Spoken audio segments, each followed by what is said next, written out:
Hello, my name's Karen May Petty. Welcome back to my channel.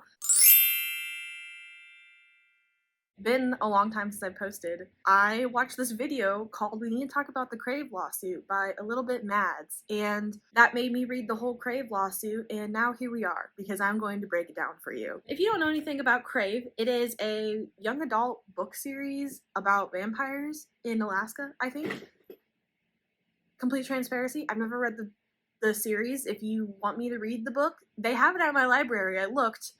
I don't really have any desire to read it, but I will if that's a thing people want me to do. This lawsuit was filed in March of 2022 by Lynn Freeman, she's an attorney that lives in Alaska, and basically she's suing Tracy Wolff, the author of the book, Emily Kim, who was her agent, the Prospect Agency, Tangled Publishing, Macmillan Publishers, and Universal Studios. It's a copyright lawsuit. So basically she is alleging, which I know this happens a lot because it's really easy to like have the same things pop up in books, because it's kind of one of those things where you get to the point where what's really an original story anymore? You never know, because people have been writing books for hundreds of years.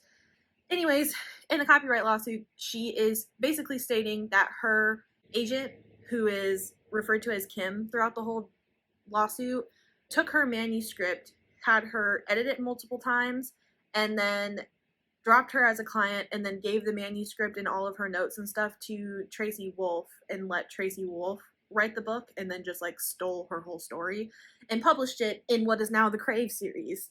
We will start where everything starts. I broke this down just based off of the way that the lawsuit was broken down, because it seemed like it was probably the easiest way to follow it. The beginning of the lawsuit has like a summary of everything that happens, and then like a detailed stuff that happens, and then there's like 60 pages of all of the instances where the books are the same.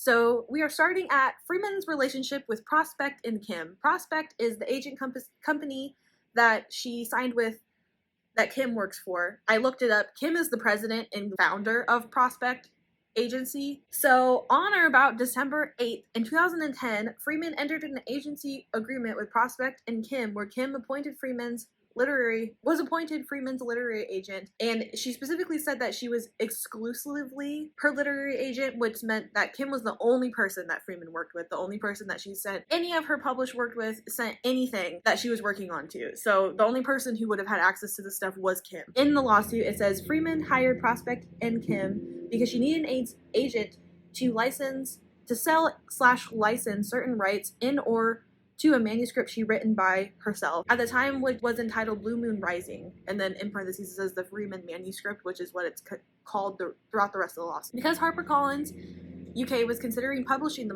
manuscript, they recommended that Freeman get a literary agent, because she needs someone to like negotiate terms and everything. So she specifically said one of the reasons Freeman decided to sign Kim was because Kim represented to her that she discovered bestseller Twilight from a slush pile when she worked at a previous agency and was responsible for its discovery. Kim told Freeman she had not yet had any commercial success at Prospect, but she thought Freeman's manuscript was going to cause that change.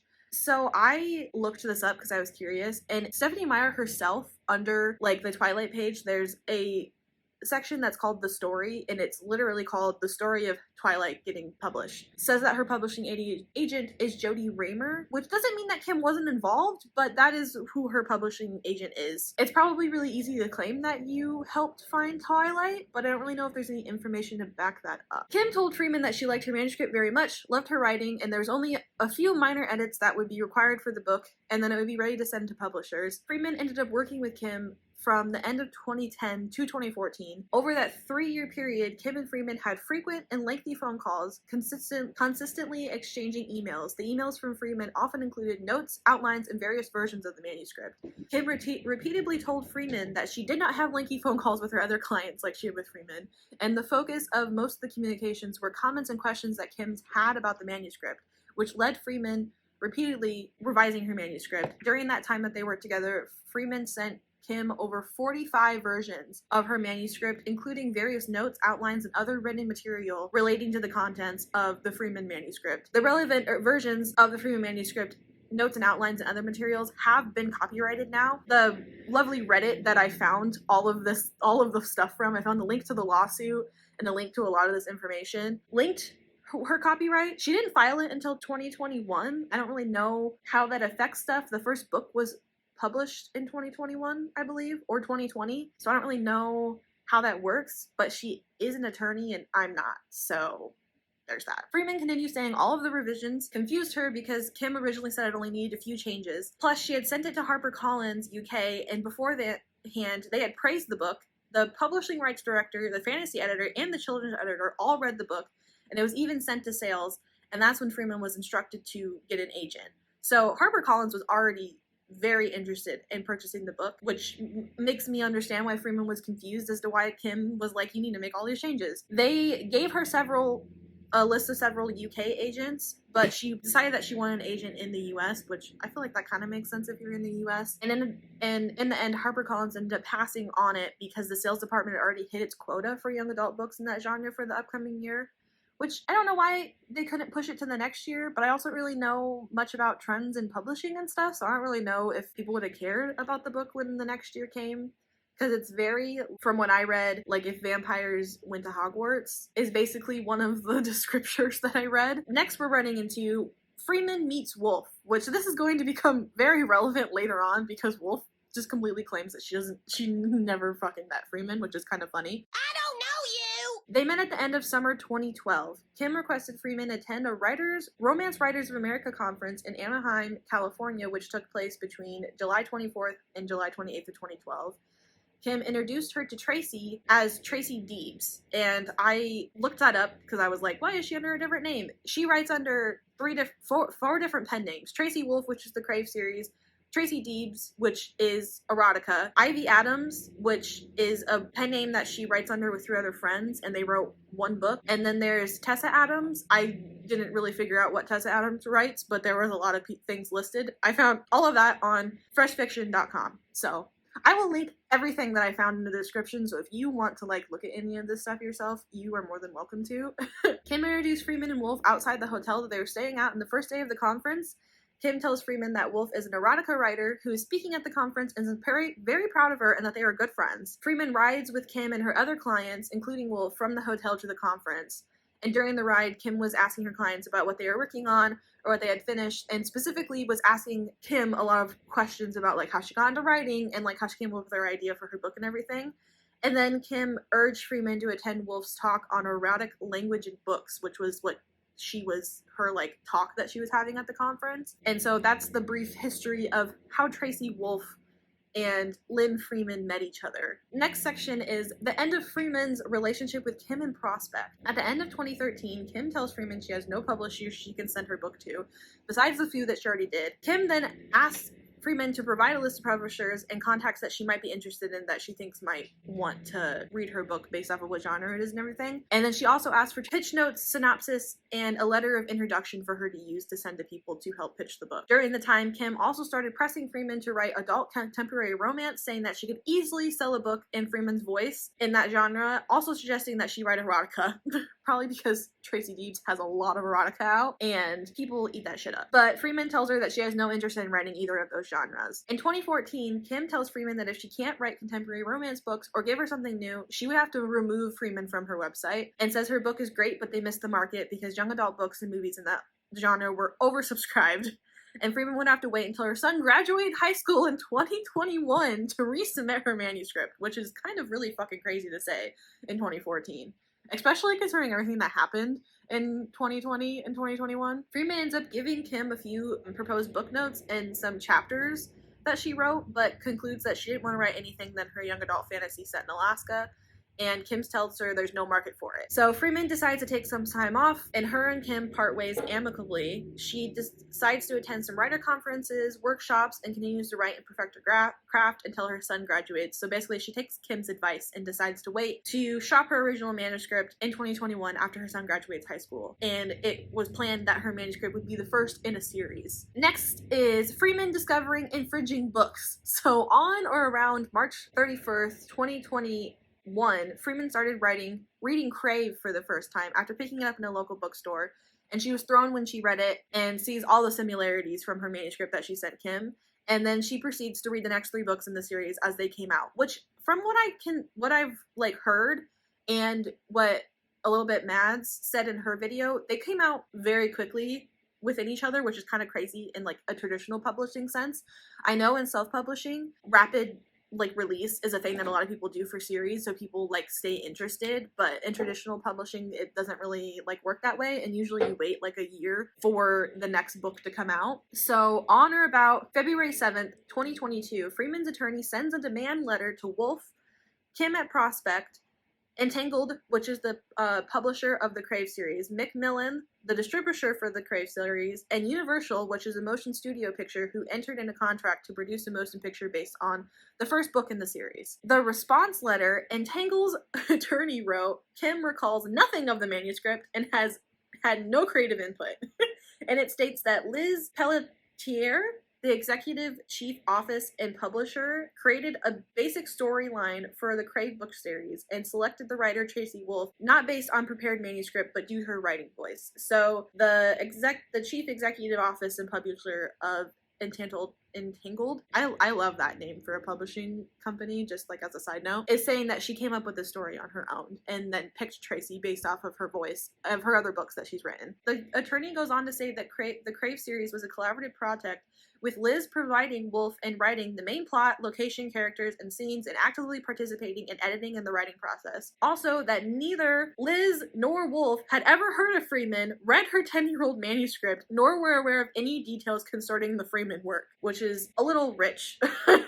Freeman then replies to Entangled's attorney letter, and Freeman's attorney says, the similarities go way beyond main story plot lines, which there's 60 pages of the similarities, so the comments on the Entangled supposed involvement on the writing was interesting because Kim told Freeman that Entangled was one of the publishers that she submitted the manuscript to for possible publication. So Freeman knows that her manuscript has been sent to this publisher in the past, so somebody there has read it. Entangled's attorney then admits in writing that Freeman's manuscript was sent by Kim to Entangled, then received, and Liz even got a pitch letter about the book. Also in the manuscript, it says that Miss Abrahams and Miss Pelletier, which Miss Abrahams is the editorial director, excuse you, Percy, of Entangled, and Liz are both listed as editors on both of the Crave and Crush books, which Crush is the second book in the series. Moving on to overwhelming similarities between Freeman copyrighted material and Crave. So starting halfway down page 13 in the lawsuit and all the way down to page 73 is all of the similarities between Freeman's copyright material, Crave, Crush, what are the other two? Covet, and Court. Okay, so it says the substantial similarity between Freeman copyright material and Crave is overwhelming and undeniable.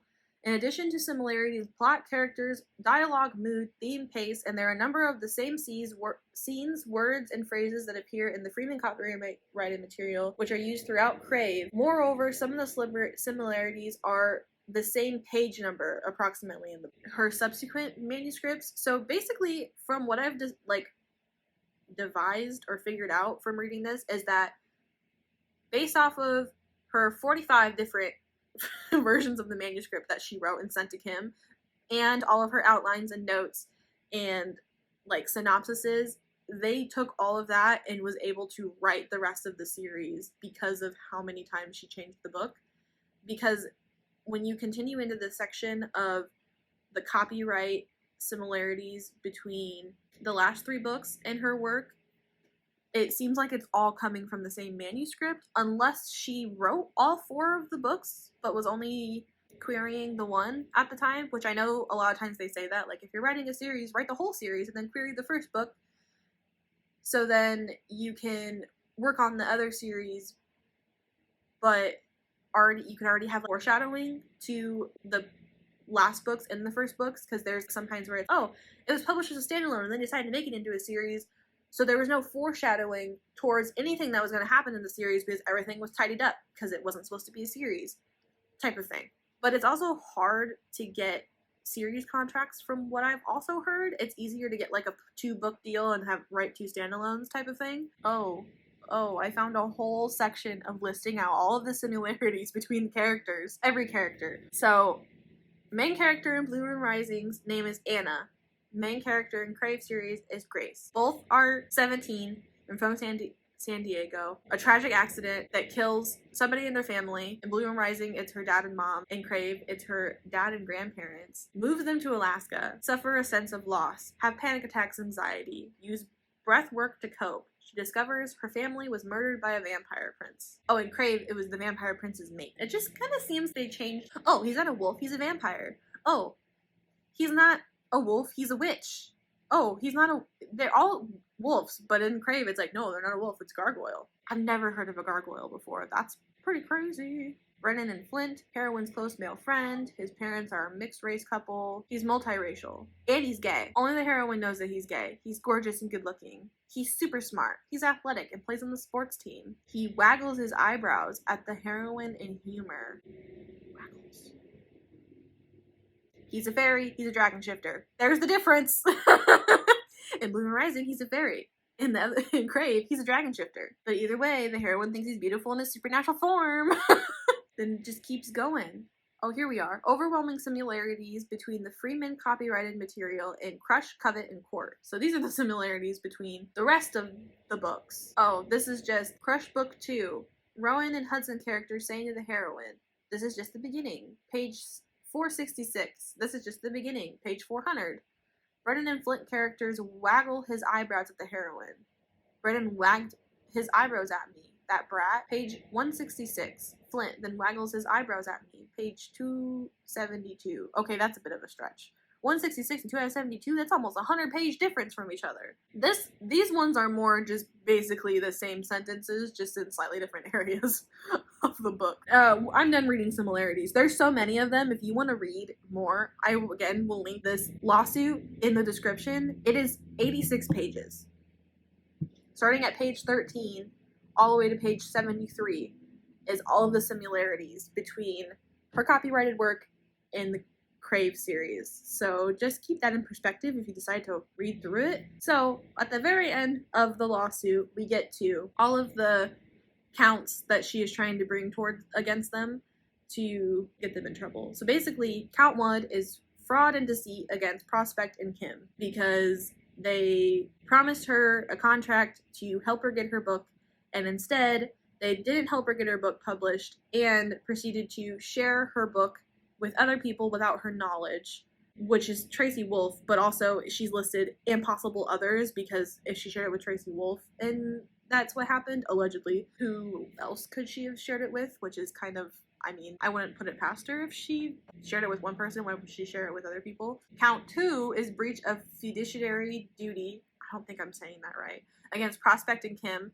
Count 3, fraudulent concealment against Prospect and Kim. Count 4, breach of contract against Prospect and Kim. Count 5, copyright infringement against Wolff, Kim, Prospect, Entangled, and Macmillan. Count 6, various copyright infringements against Wolff, Kim, Prospect, Entangled, and Macmillan. And count 7 is declaratory relief against Universal, Wolff, and Entangled. And she demands a trial by jury. So one of the things that I read was a lot of people saying that this is very hearsay, but if you're putting together a lawsuit, I would imagine you don't want to put all of your evidence just like straight up in this. It would come out during discovery that I learned from Emily D. Baker, if you watch her channel. So you probably wouldn't get a lot of her evidence, emails, and text messages, and phone call receipts, and anything like that would prove that a lot of this happened, because why would she give it up in this where everybody can see it instead of saving it for when she can like throw it in their face at the trial, you know? So basically, at the very end, after reading all of this, I decided to read through more of the Reddit thread, and I found that the author also has filed copyright infringement cases against Amazon, Barnes & Noble, Apple. Basically, she is suing these retailers to be like, this is copyright infringement and I am in the middle of a case against this person and you should not sell their work because you are infringing upon my rights. I will link all of them below. A lot of them have updates. The lawsuit specifically against Tracy Wolff hasn't had any like updates about anything since 2022 when it first was filed.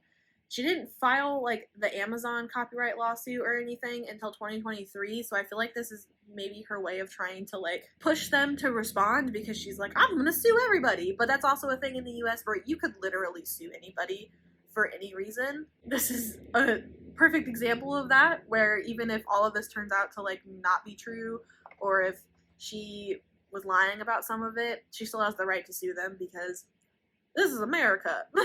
Yeah, I also read that people were commenting about someone named Courtney Millen. She, in a Reddit, commented that she was a lawyer, and she had a Twitter thread breaking down the case. I went to her website because I wanted to verify that she was a lawyer, because some people say that they are, and they like went to law school but like didn't graduate. But she went to law school, did some clerkships, and was a law professor for a while. So like, good for her.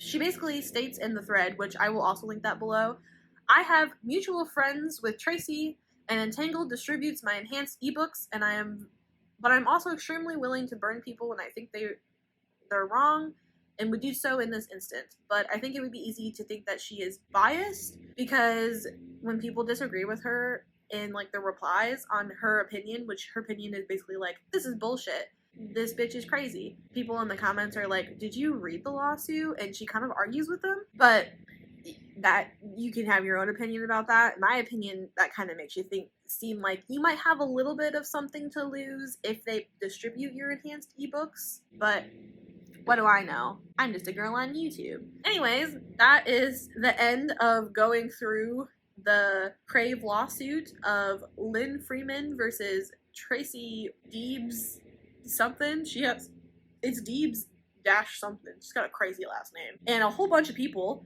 This is what I spent 4 hours of my life doing last night. And this is my delve back into making YouTube videos after like 2 years. So yeah, again, I will link everything that I talked about in this video in the description if you want to check out the lawsuit or any of the other lawsuits yourself. I will link Courtney's thread. I will link the Reddit thread that originally talks about it from like a year ago, and like everything that I found, because I'm not hiding anything. I don't even know why I would have anything to hide. But yeah, thank you for watching this video, and I hope to start posting on YouTube again. I kind of disappeared for 2 years. I have a tendency to do that. But I am super back into reading. I just read The Cruel Prince. If you want any like rant reviews from me again, I will gladly do those. I also have a website called pettypatterns.com. If you are a crocheter, I will be talking about crochet things on here, because I sell crochet patterns and do events in my hometown to sell my crocheted stuff. So if you're interested in anything like that, I will also have all of that linked in the description. My Facebook page, my website, anywhere you can get my patterns, my TikTok, my Instagram. I'll link everything. But yeah, that's the end of this video. Bye!